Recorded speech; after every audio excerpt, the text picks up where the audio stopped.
What I'm proposing, along with Senator Ed Markey of Massachusetts and Senator Bernie Sanders of Vermont, is that during the course of the COVID crisis, where now we have over 40 million people who lost their jobs within the last 100 days, that they will receive $2,000 per individual, $4,000 as a couple, $2,000 per child a month through the term of the pandemic plus 3 months thereafter.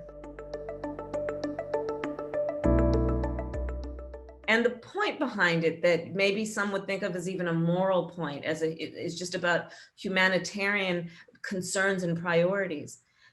40 million people plus lost their jobs within the last 100 days. Most did not have savings. See that statistic about can't afford a $400 unexpected expense. And this is through no fault of their own. And what we want, what is just the right thing to do, is that one, the government should be here for the people in a moment of crisis.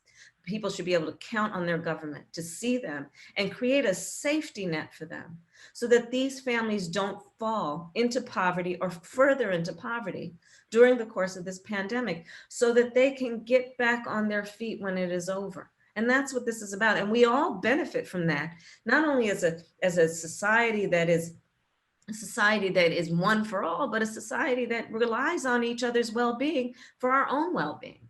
So this is essentially what it's about. And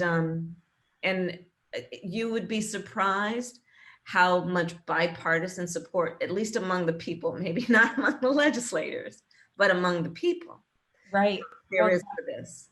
That's exactly what I was going to say. I mean, Congress has not followed up yet, but again, it's another reflection of how Congress, I think, especially on the right, often doesn't reflect the priorities of the constituents, right? Because we know research from the Justice Collaborative Institute and Data for Progress shows that voters strongly support additional direct payments lasting throughout the pandemic. 2/3 of voters, including most Republicans, want emergency once a month $2,000 payments for every person in America. The reality of life is that people have recurring expenses.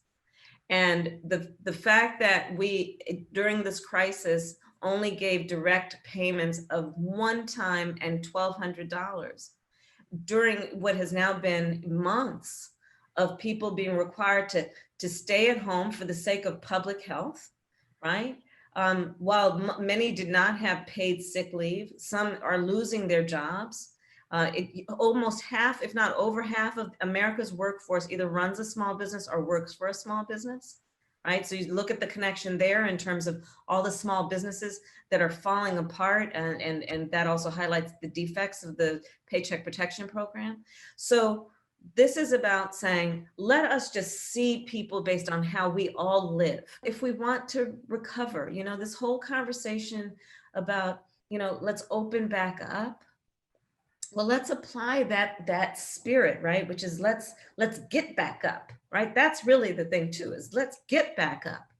Well, how are families going to get back up if they are so mired in debt? When we do open back up for real, let's give people every opportunity to jump back on their feet.